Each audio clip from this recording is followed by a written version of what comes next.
ایک بہن نے پوچھا ہے کہ کیا بچے کا نام دیان رکھ سکتے ہیں دال کے زبر اور یا کے شد اور زبر کے ساتھ؟ کیا یہ نام رکھنا ٹھیک ہے؟ السلام علیکم، میں ہوں آپ سب کا حنظلہ نعمانی۔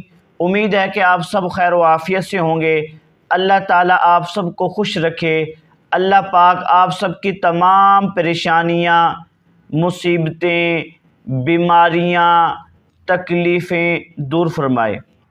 ایک مرتبہ سب سامعین آمین کہہ دیں کہ اللہ تعالیٰ ہماری ساری دعاؤں کو قبول فرمائے۔ بچے کا نام دیان رکھنا کیسا ہے؟ نام کے بارے میں جاننے سے پہلے آپ 2-3 باتیں یاد رکھیے گا کہ بچوں کا نام کا انسان کی شخصیت پر اثر پڑتا ہے۔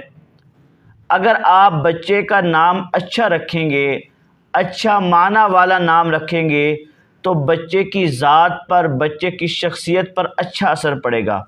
اگر آپ بچے کا نام اچھا نہیں رکھیں گے، اچھا معنی والا نہیں رکھیں گے، تو بچے کی ذات پر، بچے کی شخصیت پر برا اثر پڑے گا۔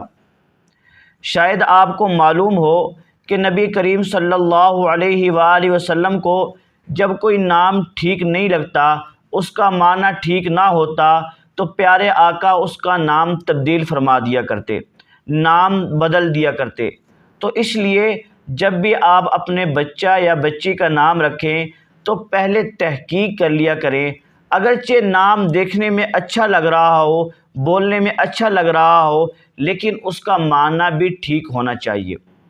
مفتیان کرام سے، علماء کرام سے تصدیق کروا لیا کریں۔ چلیے اپنے سوال کی طرف آتے ہیں کہ دیان نام رکھنا کیسا ہے؟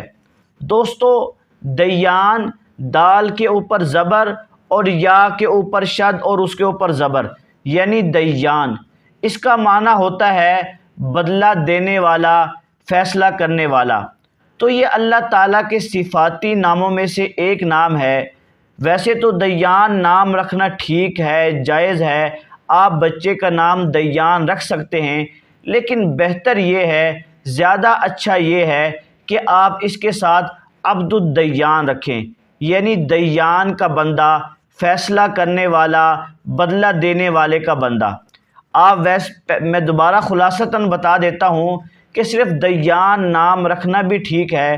علماء کرام، مفتیان کرام فرماتے ہیں کہ بچے کا نام صرف دیان بھی رکھ سکتے ہیں، رکھنا جائز ہے، لیکن زیادہ بہتر یہ ہے کہ آپ عبد الدیان، دیان کا بندہ، بدلہ دینے والے کا بندہ نام رکھنا زیادہ بہتر ہے۔ اگر آپ بھی کسی نام کے بارے میں جاننا چاہتے ہیں، استخارہ کروانا چاہتے ہیں، خواب کی تعبیر معلوم کرنا چاہتے ہیں، آن لائن قرآن پڑھنا چاہتے ہیں، تو آپ ہم سے رابطہ کر سکتے ہیں۔ دعاؤں میں یاد رکھیے گا۔ والسلام۔